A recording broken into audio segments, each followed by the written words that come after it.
सुबह का वक्त था। सूरज की किरणें ऑफिस की शीशे की दीवारों से अंदर उतर रही थीं। मुस्कान अपनी डेस्क पर बैठी चुपचाप काम में लगी थी, लेकिन उसका दिल कहीं और भटक रहा था। धीरे से, पता नहीं ये खामोशी इतनी भारी क्यों लगती है। कभी कभी उसकी नजरें अपने आप उस केबिन की तरफ उठ जातीं जहां शहनवाज खान अपनी कुर्सी पर बैठा था।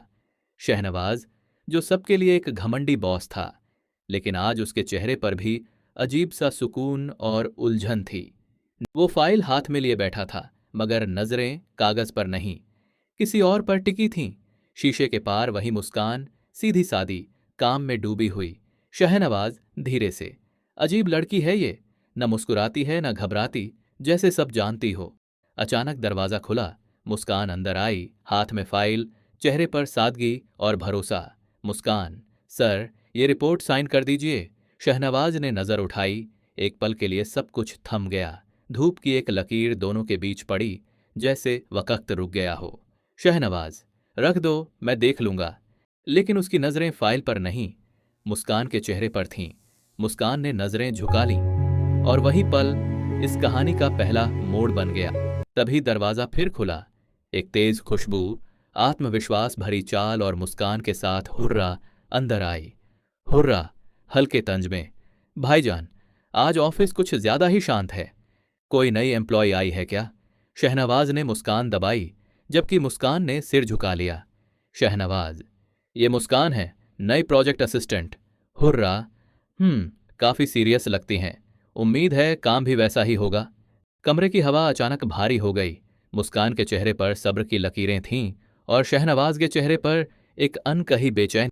दोपहर ढलने लगी। मुस्कान ऑफिस के कॉफी रूम में अकेली बैठी थी, हाथ में फोन, दूसरी तरफ इरफान की आवाज। इरफान, फोन पर, अपना ध्यान रखना दीदी, ये नई नौकरी है, लोग अलग हैं। मुस्कान, पता है इरफान, मैं संभाल लूंगी, बस दुआ करना। कॉल कट गई, पर कुछ बातें उसके दिल में रह गईं। कभी कभी इंसान शोर में नहीं, खामोशी में ज्यादा डूब जाता है। शाम ढल चुकी थी।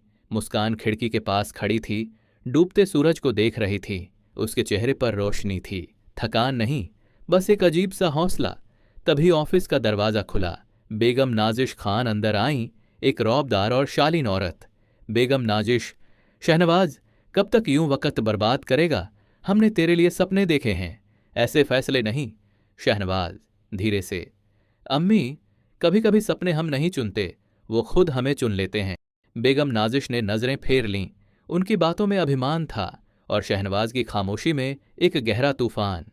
रात का वक्त हो चला था। मुस्कान अपनी डेस्क पर अकेली बैठी थी। खिड़की से बाहर शहर की लाइट्स चमक रही थीं। एक आंसू पलकों पर आकर ठहर गया। मुस्कान धीरे से, शायद कुछ दूरियां तकदीर खुद रखती है। अंतिम पंक्तियां, और इस रोशनी से भरे शहर में दो दिल एक दूसरे से अनजान रहकर भी एक दूसरे के करीब आने लगे थे।